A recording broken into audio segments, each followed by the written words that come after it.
Nucleus क्या होता है, ये कहाँ पाया जाता है, इसका स्ट्रक्चर क्या है, इसका फंक्शन क्या है। अगर आपको ये सब चीजें जानना है तो ये वीडियो आपके लिए है। Hello everyone, welcome to your channel with me Namrata on make it simple. तो इस वीडियो में हम सेल के न्यूक्लियस को सिंप्लीफाई करने वाले हैं। आई होप आपने हमारे पुराने वीडियोस भी देखे होंगे।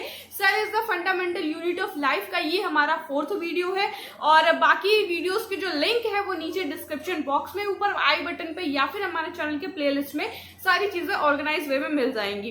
तो प्लीज एक सीरीज में पढ़िएगा तो समझना आसान होगा। अगर इस वीडियो से आपको हेल्प मिलती है तो प्लीज इस वीडियो को लाइक करें, अपने दोस्तों के साथ शेयर करें। अगर आप हमारे चैनल पे नए हैं तो प्लीज हमारे चैनल को सब्सक्राइब जरूर करें। ज्यादातर लोग वीडियोस देखते हैं, लाइक भी करते हैं, लेकिन चैनल सब्सक्राइब करना भूल जाते हैं। तो प्लीज चैनल जरूर सब्सक्राइब करें, रेड बटन को क्लिक करके उसको ग्रे कर दे तो चैनल सब्सक्राइब हो जाएगा। ये फ्री ऑफ कॉस्ट है, कुछ पे करने की जरूरत नहीं होती है और आपकी कमेंट, लाइक और सब्सक्रिप्शन से हमें मोटिवेशन मिलता है और अच्छा काम करने के लिए। न्यूक्लियस क्या होता है, अगर जिन्होंने हमारी पुरानी वीडियोस देखे हैं तो उनको पता होगा कि न्यूक्लियस क्या होता है। फिर भी मैं एक रफ आइडिया आपको दे देती हूँ जिन्होंने नहीं देखा है। तो ये हमारी सेल, किसी भी यूकैरियोटिक सेल्स में न्यूक्लियस पाया जाता है। ये सबसे मेन कैरेक्टर है यूकैरियोटिक सेल्स का। तो इसके बीच में जो ये सेंटर पार्ट होता है ये कहलाता है क्या, न्यूक्लियस।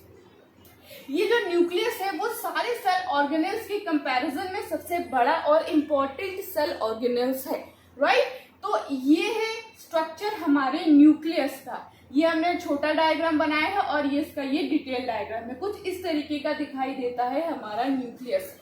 जैसे समझ लीजिए हमारी पूरी बॉडी का जो हमारा ब्रेन है सबसे इंपॉर्टेंट पार्ट होता है, हर एक चीज को कंट्रोल करता है ब्रेन, है ना। इसी तरीके से जो सेल है ना, इसका ब्रेन होता है ये न्यूक्लियस। ये सारी चीजों को कंट्रोल करता है। जैसे सेल डिवीजन हुआ, जेनेटिक मटेरियल हुआ, ये सब कौन कंट्रोल करता है, ये सब न्यूक्लियस ही तो कंट्रोल करता है ना। तो इसे सेल का ब्रेन कहा जाता है, या डायरेक्टर कहा जाता है, या फिर control centre of the cell कहा जाता है। क्योंकि सारी चीजें सेंटर से कंट्रोल होती हैं, इसलिए control centre of the cell कहा जाता है। चीजें हुई क्लियर आपको। अब भाई इतनी इंपॉर्टेंट चीज की डिस्कवरी किसने की, तो थर्ड चीज है रॉबर्ट ब्राउन नामक साइंटिस्ट ने न्यूक्लियस को डिस्कवर किया था, राइट। नेक्स्ट चलते हैं। हमने जैसा कि बताया जितने भी यूकैरियोटिक सेल्स हैं वो सभी में न्यूक्लियस पाया जाता है, राइट। और जो प्रोकैरियोटिक सेल्स है उसमें ट्रू न्यूक्लियस या फिर वेल डेवलप न्यूक्लियस का अभाव होता है, इसलिए वो प्रोकैरियोटिक सेल्स कहलाती है ना। और यूकैरियोटिक सेल में वेल डेवलप न्यूक्लियस पाया जाता है और प्रोकैरियोट्स में ये चीज नहीं पाई जाती है ना। जेनेटिक इंफॉर्मेशन साइटोप्लाज्म में बिखरे हुए रहते हैं, राइट। तो सारे यूकैरियोट्स के पास न्यूक्लियस होता है। मैच्योर आरबीसी सेल्स होती हैं, उनमें जो न्यूक्लियस है वो डिस्ट्रॉय हो जाता है। इसके बाद हम नेक्स्ट चलते हैं कि सारे जो सेल्स होती हैं, है ना, उन सभी में न्यूक्लियस पाया जाता है, ठीक है। एक न्यूक्लियस तो पाया ही जाता है जितने भी सेल्स होती हैं, यूकैरियोटिक सेल्स जितने भी होंगी उन सभी में एक न्यूक्लियस तो पाया जाएगा। लेकिन कुछ ऑर्गेनिज्म ऐसे होते हैं जिसमें एक से अधिक न्यूक्लियस पाया जाता है। फॉर एग्जांपल पैरामीशियम जो है उसमें एक से अधिक न्यूक्लियस पाया जाता है, ठीक है। यही चीज एनिमल और प्लांट दोनों में ही पाया जाता है कि कुछ एक चीजें हैं जिसमें एक से अधिक न्यूक्लियस पाया जाता है। जैसे एनिमल्स में हुए तो कुछ बोन मैरो या रेखित पेशियां, इनमें क्या होती है कि एक से अधिक न्यूक्लियस पाया जाता है। फंजाई या एल्गीज में जो है वो एक से अधिक न्यूक्लियस पाया जाता है। तो इस तरीके से जो प्लांट्स में ऐसे सेल्स हैं जिसमें एक से अधिक न्यूक्लियस पाया जाता है उसे हम सीनोसाइट्स कहते हैं, और एनिमल्स में जो है उसे हम सिंसियम कहते हैं। क्या कहते हैं हम, सिंसियम। ये सभी मल्टी न्यूक्लिएटेड सेल्स होती हैं। इनके बारे में अगर डिटेल में जानकारी चाहिए तो नीचे कमेंट में बताइएगा, फिर मैं इस पे सेपरेट वीडियो बनाऊंगी। ये चीजें हुई आपको क्लियर। तो ये कुछ हाई पॉइंट्स थे न्यूक्लियस के बारे में। आई होप आपको ये चीजें क्लियर हुई होंगी। अब हम चलेंगे न्यूक्लियस के अल्ट्रा स्ट्रक्चर की तरफ कि न्यूक्लियस में क्या क्या चीजें होती हैं, फिर हम उसके फंक्शंस को देखेंगे, राइट। तो सबसे पहली चीज हमें क्या दिखाई दे रही है कि ये जो सर्कल है इसके ऊपर ये ब्लू डॉट्स आपको दिखाई दे रहे हैं। तो ये क्या चीज है, ये है हमारा राइबोसोम। ये पहले भी बताया है कि जो यूकैरियोटिक सेल है उसमें ATS राइबोसोम इस्तेमाल होता है ना। तो यहाँ पे ATS राइबोसोम यहाँ प्रेजेंट है। इसके बाद हम देख रहे हैं क्या कि ये जो मोटी आपको लेयर दिखाई दे रही है ये है न्यूक्लियस की इसकी मेम्ब्रेन, न्यूक्लियर मेम्ब्रेन, जैसे प्लाज्मा मेम्ब्रेन थी वैसे ये न्यूक्लियर मेम्ब्रेन न्यूक्लियस के में प्रेजेंट है। तो इसकी जो मोटाई है वो लगभग 80 से 90 एंगस्ट्रॉम मोटी होती है। ठीक है, तो ये जो है ये आउटर मोस्ट लेयर को हम क्या बोलेंगे, आउटर मेम्ब्रेन।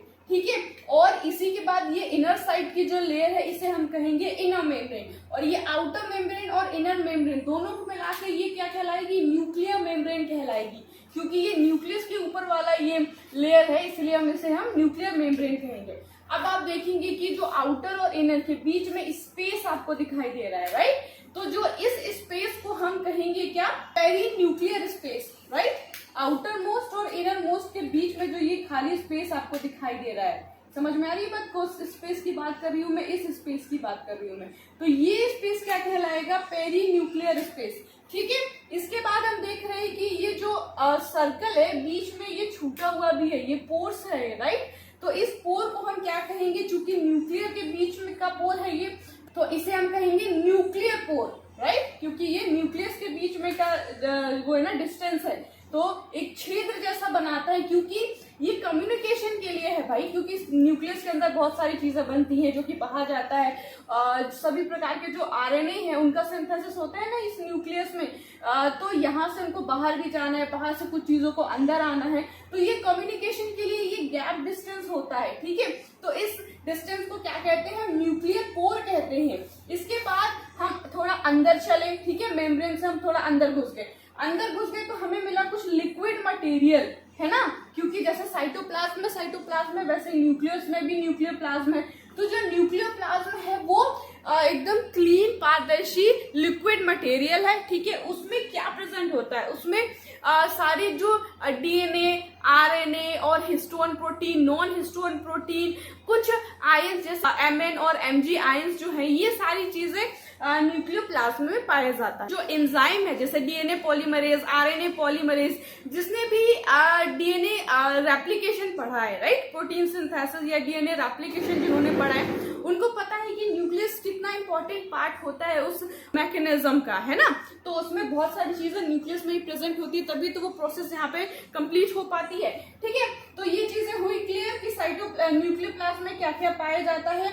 अब हम न्यूक्लियर प्लाज्म से थोड़ा अंदर देख रहे हैं कि भाई यहाँ पे अलग से कुछ कंडेंस स्ट्रक्चर दिखाई दे रहा है, इसके ऊपर कोई मेम्ब्रेन नहीं है। ठीक है, इसको जो हम कहते हैं, ये जो आपको अलग से ग्रीन पार्ट आपको जो दिखाई दे रहा है ना, इसको हम कहते हैं क्या, न्यूक्लियोलस। ये है न्यूक्लियस, ठीक है, इसके अंदर कुछ ये स्ट्रक्चर आपको दिखाई दे रहा है, ये क्या कहलाता है, न्यूक्लियोलस। और इसके ऊपर कोई मेम्ब्रेन नहीं पाया जाता है।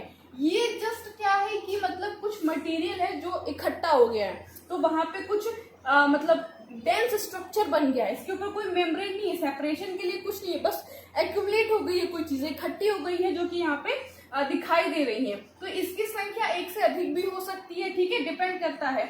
और इसे हम क्या कहते हैं, इसको हम न्यूक्लियोलस कहते हैं। इसमें क्या क्या पाया जाता है, इसमें वैसे आरएनए, डीएनए, हिस्टोन प्रोटीन, ये एसिडोफिलिक होता है। ठीक है, इसमें ये रेड कलर का कुछ थ्रेड लाइक स्ट्रक्चर आपको दिखाई दे रहा है, तो यही है इंपॉर्टेंट चीज जो कि कहलाता है हमारा क्रोमोसोम। ठीक है, ये क्या कहलाता है, क्रोमोसोम। सेल डिवीजन के इंटरफेस में जो क्रोमोसोम का स्ट्रक्चर ना वो बहुत ही क्लीन और अच्छा दिखाई देता है। ठीक है, तो स्टडी के लिए वो फेज ज्यादा रिकमेंड की जाती है उसकी क्रोमोसोम की स्टडी के लिए। क्रोमोसोम वगैरह क्या होता है अगर आपको नहीं पता है तो सेल डिवीजन में या फिर डीएनए के वीडियो में मैंने बहुत अच्छे से इस चीजों को सिंप्लीफाई किया है, तो आप वहां से देख सकते हैं। ठीक है, तो ये जो धागेनुमा संरचना है ये क्या कहलाता है, क्रोमेटिन नेटवर्क या क्रोमेटिन थ्रेड। ठीक है, तो ये सारी चीजें आपको क्लियर हुई, कहीं पे कोई कंफ्यूजन तो नहीं है। ये एंडोप्लाज्मिक रेटिकुलम का पार्ट है, राइट। तो आपको चीजें हुई क्लियर, समझ में आ रही है। अगर कहीं पे कोई कंफ्यूजन है तो नीचे कमेंट करके मुझे बता सकते हैं। न्यूक्लियस के बीच में हमने न्यूक्लियर पोर के बारे में बात की। जो न्यूक्लियर मेम्ब्रेन है इनके बीच में छेद प्रेजेंट होता है जिसे हम पोर्स कहते हैं। तो वो जो पोर्स है ना उसको हम जब जूम इन करके देखेंगे, इतने पार्ट को हम जूम इन करके देख रहे हैं तो कुछ ऐसा स्ट्रक्चर दिखाई देगा। ठीक है, तो ये है वो दोनों मेम्ब्रेन, ये है आउटर साइड का, ये इनर साइड का। आउटर साइड पे वही राइबोसोम प्रेजेंट होता है जो कि हमारा 80S राइबोसोम है, और नीचे जो है इनर साइड पे वो फाइब्रस लैमेली प्रेजेंट होता है। ठीक है, और ये वो न्यूक्लियर की मेम्ब्रेन है। ठीक है, और ये हमारा न्यूक्लियर का बीच का न्यूक्लियर मेम्ब्रेन के बीच का स्पेस। ठीक है, तो ये चीज आपको क्लियर हुई, ये वही मेम्ब्रेन का पार्ट है। स्ट्रक्चर देखिए कंफ्यूज मत होइएगा, है ना, सिर्फ हमने एक्स्ट्रा जोड़ा है ये बीच का पोर।